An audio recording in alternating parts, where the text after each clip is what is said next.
Good morning, everybody. This is another edition of the Passball Show brought to you by Pielli.com as well as St. Aloysius Church and School in Jackson, New Jersey. Glad to be with you on April 20th, 2019. We'll touch on the date and its history and its significance in a little bit. Couple topics I want to hit up today, and there's things that kind of, gravitate towards my cerebrum, my cerebellum, and my medulla oblongata. And we've been focusing on doing, a show a week. And I've said, hey, if there's something that kind of piques my interest, not just piques my interest, but kind of ticks me off, that's a reason to do another show or to knock out another show. And we're going to do that today for a couple of different reasons. And like I said, we'll talk about 420 a little later in the show. But the first thing that I got to get into, and I tell you, this is frustrating to the biggest part of my mind in baseball, how there really is no accountability when it comes to umpires.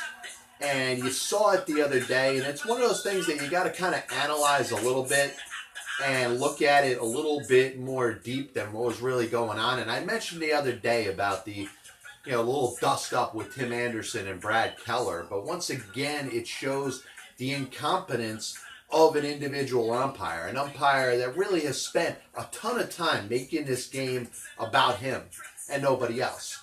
And Joe West has gone out of his way to make it as if people want to watch a game of baseball, don't care about the opponents, but will travel through all leaps and bounds of the country to watch Joe West umpire. And this has been a problem in the game for a long time. And I told you how happy I was when Bob Davidson finally walked away, finally moved on, and went out to whatever part of his life that he wants to represent now. Thank God it's not an umpire. But what Joe West has done to this game, and it's getting more and more embarrassing as we're watching it go on, is this is a person that takes this game upon himself and makes it all about him. And he embarrassed himself the other day. Not like it's the first time he's embarrassed himself. He's been embarrassing himself for 30 years. But he goes out there the other day and just wants to make the whole damn thing about him. Now, if you haven't followed the individual situation that went on, we're talking about Tim Anderson, Cadillacing a home run, flinging a bat across the field, kind of making himself look like a jerk. And I know the onus is on him. He shouldn't have done that. That wasn't a very professional move. It wasn't a way to conduct himself as a Major League Baseball player. But Brad Keller goes and beans him the next time up, which part of being a jerk and kind of showing up a pitcher with a home run is the risk that you may very well get hit the next time that you come up. And Brad Keller goes out there and he hits Tim Anderson. Tim Anderson doesn't charge the mound. Tim Anderson actually conducted himself better than I've ever seen Tim Anderson conduct himself. And Joe West, because everybody comes out to see Joe West, has the audacity to throw Tim Anderson out of the game in that spot. Now, if you were going to throw Tim Anderson out of the game, you should have thrown him out of the game for flinging his bat across the field when he hit a home run his last time up. He didn't do anything wrong in this situation. He took a pitch in the back. He got beamed for crying out loud. And you're going to tell me that in some way, shape, or form, that constitutes being thrown out of a baseball game. Once again, if you're in the mind of Joe West and you think everybody in baseball comes out there to see you and just you, they don't care about the players on the field, they don't care about the action on the field, they don't have any interest to watch the game of baseball, all they want to do is go out there and see Joe West, then I understand why Joe West acted the way he did. But this guy's been an embarrassment to the game for decades. I've spoken to players that have said that he's not even a good umpire. So what is he contributing to this game that's making it any more positive? Nothing. And he goes out there and he struts his gut out there like he's the friggin' king of the diamond.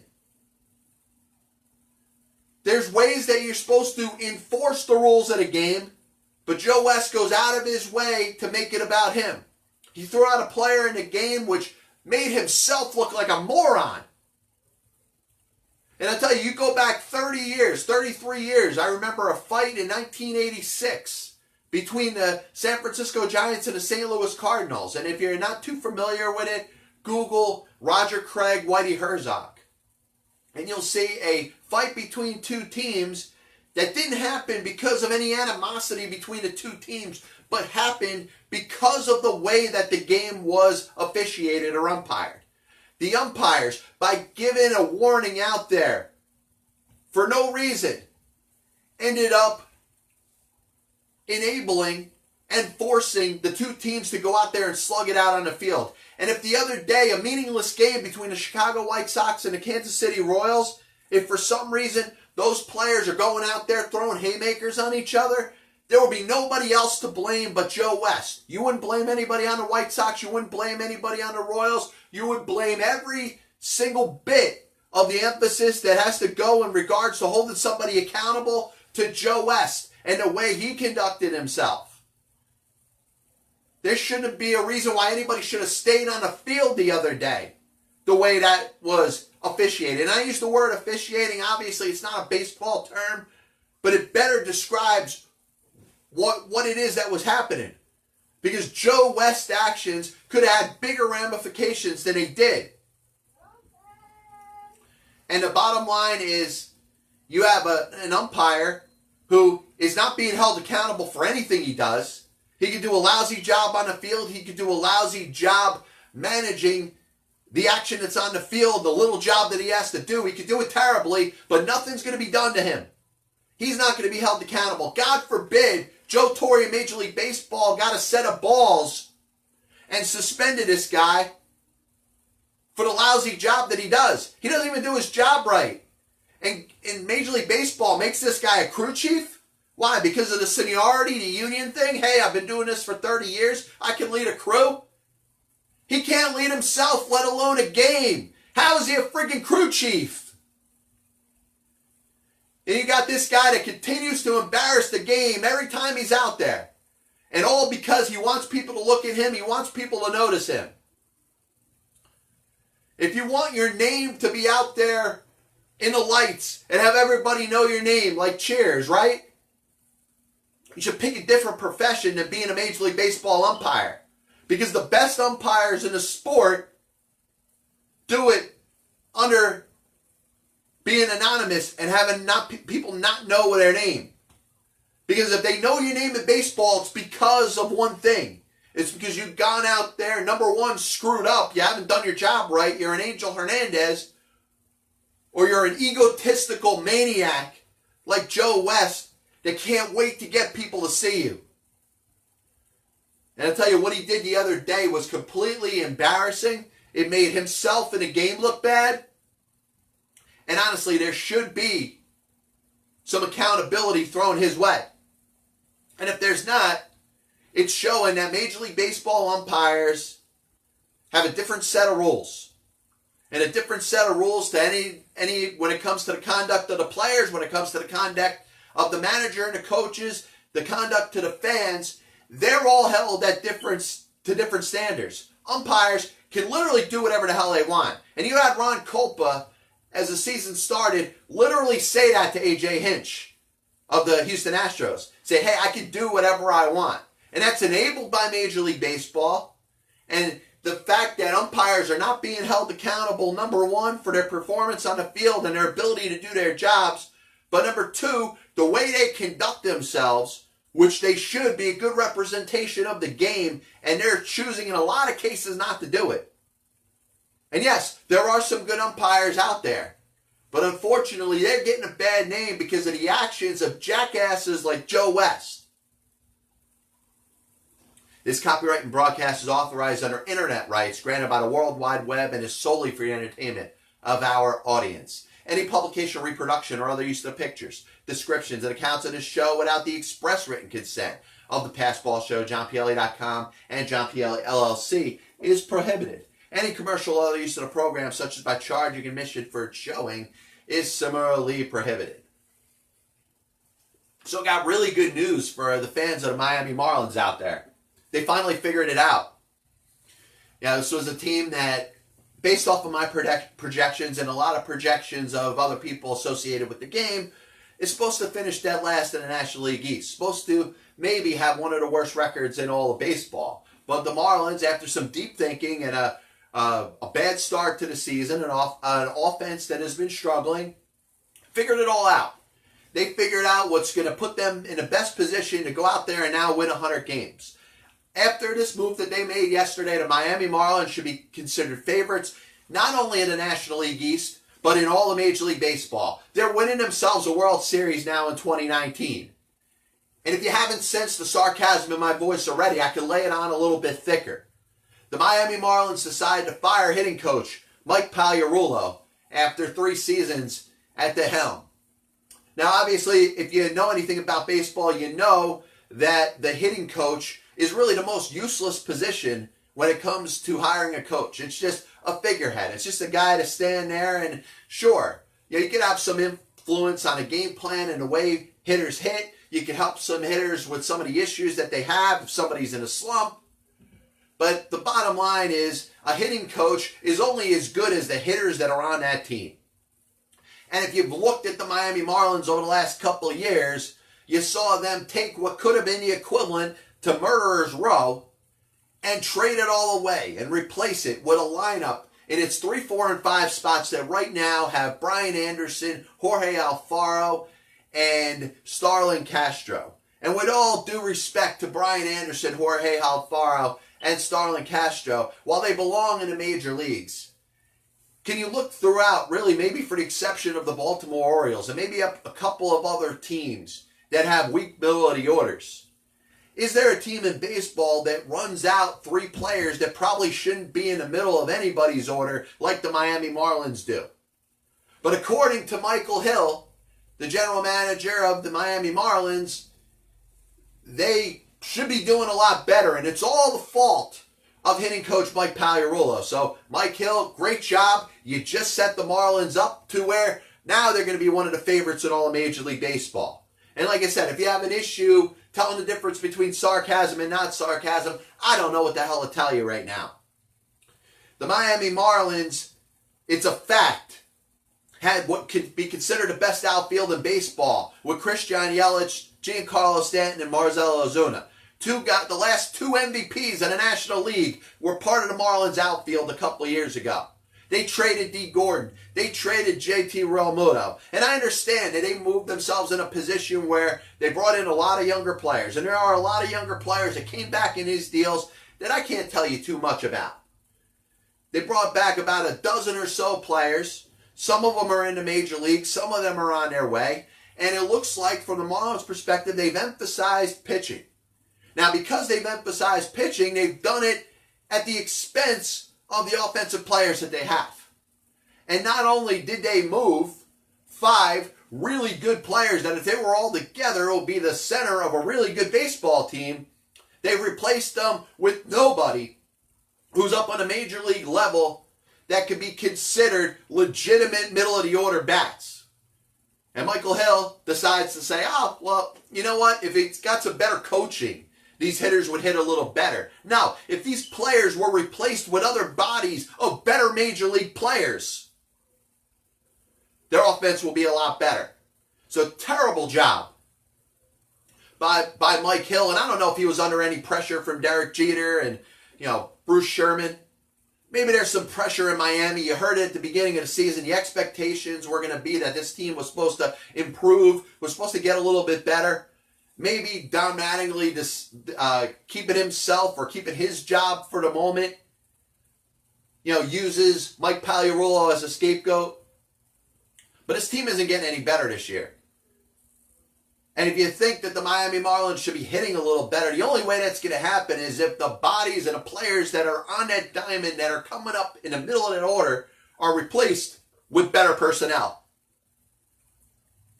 And the Marlins look pretty stupid here. Now, listen, I can buy what they're looking to do.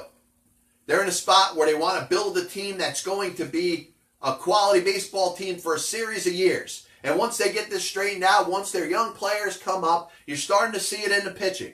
Trevor Richards looks like a good pitcher. Sandy Alcantara looks like he's going to be good. Caleb Smith has thrown the ball pretty well. One of the guys they got in the Ozuna trade, Zach Gallen, is pitching pretty well in AAA.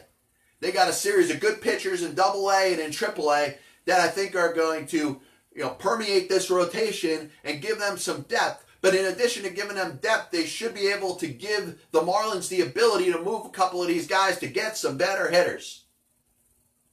But once again, using your hitting coach as a scapegoat is kind of a cop-out. And you think, and I don't know if there's anybody out there in the world that believes it, that the Marlins are going to all of a sudden improve because their assistant hitting coach is now their hitting coach. But I think it's an embarrassing job by Mike Hill if he really thinks that there's anything that's going to change the complexion of this offensive team other than better personnel. Terrible job. We're going to keep the show short today. I did want to mention the fact that today is April 20th. And a lot of people, gravitate towards this day, think of 420, think of marijuana, the whole thing. Today is a special day in my life. My wife, Diana, and I have now been married for 12 years. It's our wedding anniversary. And also, my good friend, Mike Fiorella, is getting married today. It's going to be awesome to be able to share a wedding anniversary with you. Been a good friend for, over 30 years. So hope everything goes out. Look forward to celebrating with you later on. And, the one thing I did want to mention about, certain days, and we can talk about the legalization of marijuana as we've had in certain areas. And, the fact that there are certain areas of this world, in this country, in inner cities, that are being criminalized or having the people that are in possession of this drug, which I do think it's a drug, more criminalized than in others. So I do think that's something that should be up when we talk about I guess from a national level, just make it all on the same level. If you want to hold people that are in possession of marijuana to a higher standard and have them responsible and have them have to serve jail time, you shouldn't have it like that in some regions, and in other regions, people will be okay. You got people serving longer prison sentences than they really should have to over having a little bit of weed in their possession. So I think that's a bad job. It's something that at some point should be addressed. I did want to touch on the Mets today. You got the news of Jacob deGrom, and if you're a Mets fan, you have this fear. And this fear that kind of exists, you go back from years upon years. Every player that seems to sign a long-term deal with the New York Mets ends up getting injured. You could go back to Johan Santana. You obviously have David Wright, Yoenis Cespedes, who is living proof of a long-term contract that isn't working out, not because the player isn't any good anymore, but because the player is hurt. So it's almost like Jacob deGrom, and if you're a Mets fan and you want to be pessimistic, this is probably going to be your point of view. Hey, Jacob deGrom signs that contract, and you know what? You can guarantee yourself that he's going to get hurt at some point. Now, the reports that you're hearing right now are good, they're positive, but you don't know how much of a smokescreen it is by the New York Mets organization. They could be trying to, make it seem like it's a little better than it is. Unfortunately, they're going to have to address it if it is a major issue. In other words, if it's a major problem, if deGrom's going to be out for a considerable amount of time, everybody's going to know. And they're going to know pretty soon. They're probably going to know April 26th, whether Jacob deGrom is activated from the disabled list or not. If he's getting ready for that start on April 26th, what the Mets had basically planned it out to be, 10-day disabled list, April 26th, next Friday, he's going to make his next start after he misses this one on Saturday, then everything could be assumed that it's okay. But I'll tell you this, if Jacob deGrom doesn't pitch on Friday, it's a sign that there is a major problem. And the MRI results, which we're going to get this week when he goes back to New York on Monday or Tuesday, if they come up with anything that is less than clean, the Mets are going to be in a pretty bad position, because this is a team that can't go anywhere without their Cy Young Award winner. Can't go anywhere without their best pitcher. And what do you do in that spot? Do you go out there and sign a Gio Gonzalez and put him in your rotation? I hate to say it, with all due respect to Gio, and as well as he's pitched at Citi Field in his career with the Washington Nationals, I have a hard time not believing that the sky is falling if Jacob deGrom is out for a considerable amount of time. And that is the major issue. It's not whether the Mets should have signed him to the contract or not. It's how hurt is he right now? Because the Mets cannot succeed in the National League East, let alone in the entire National League, without Jacob deGrom doing the things that he did last year. And I understand he had a couple bad starts. It was due. Pitchers don't go through a whole season in baseball like Jacob deGrom did last year and not have a bad start. So you got to understand that. You got to understand that he's going to have a couple bad games. The most important thing is this guy healthy?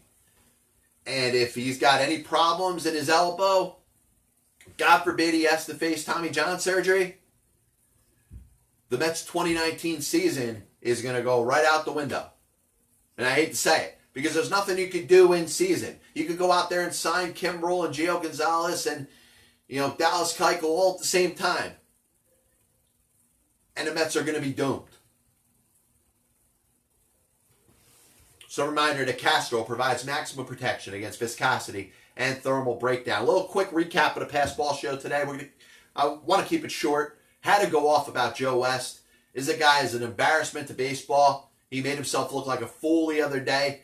And really, if you do want to look up Roger Craig, Whitey Herzog on YouTube, 1986, a brawl between the St. Louis Cardinals and the San Francisco Giants, that was one that was completely the fault and responsibility of the umpires. They had a chance to do something about it before the players ended up taking it, and actually the managers in that case took it into their own hands. And Joe West is lucky that the Chicago White Sox and Kansas City Royals aren't slugging it out on a field against each other. And they should still be fighting right now over this. All because of Joe West. The Miami Marlins, listen, they set themselves up for a winning season in 2019 because they fired their hitting coach. Who cares about the fact that you got one of the worst offenses that we've seen in the last decade in baseball and you traded away what could have been a top 5 offense for nobody that's helping you at the major league level on the offensive side of the ball right now?